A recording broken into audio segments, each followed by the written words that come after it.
I do want to leave you guys with a sweet childhood memory, since we know each other so well now. You know about the plastic in my uterus, so we're on that level. I have to tell you, we've talked about how amazing my parents are. My mom's so supportive, so sweet. And I have to tell you about this glorious childhood memory where my mom bought me my very first pornography.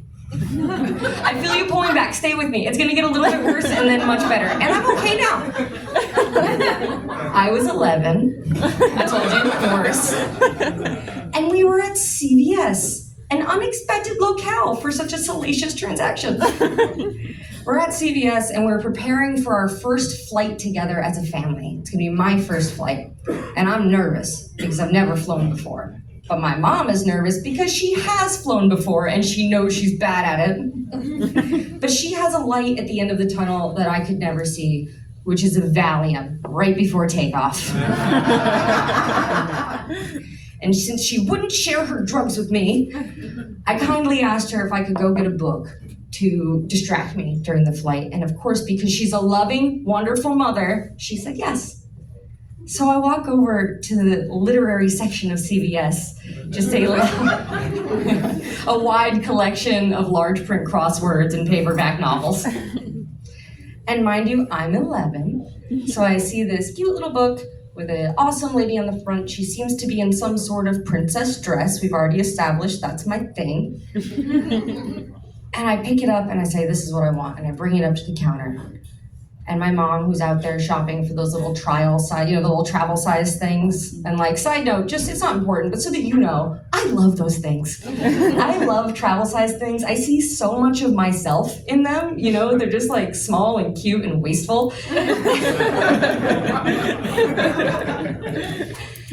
But she's up at the counter at this point. I bring up the book and she trusts my 11-year-old judgment so much, good mom, that she does not even glance at the book before she buys it for me. Had she decided to be suspicious of her child and look down, she might have seen that the book that I had decided on was called Duchess by Night. If you're still unsure what that is, that was Bridgerton 20 years before they were bringing costume porn into your home. You used to have to read it, you couldn't stream it. I bought this book, $7.99, the price of my innocence. And we go to get on the plane, and I start to read. And at first, it's kind of confusing. They keep talking about his member. And I think, this is not the Babysitter's Club. He's not a member of anything. But then they're talking about her entrance, and I'm like, maybe she knows the way into the club. But then it all sort of starts coming together. And coming together is a big theme of this book. And I realized, this is a dirty book. This is a sexy book. I am not supposed to be reading this book. But I look around, and there is not a single conscious adult in my eye line, thank you, Valium. So I read that book. And I became the most well-educated virgin in the game. I did. I read that book the whole flight, and the plane touched down, and I got off. Thank you so much, guys.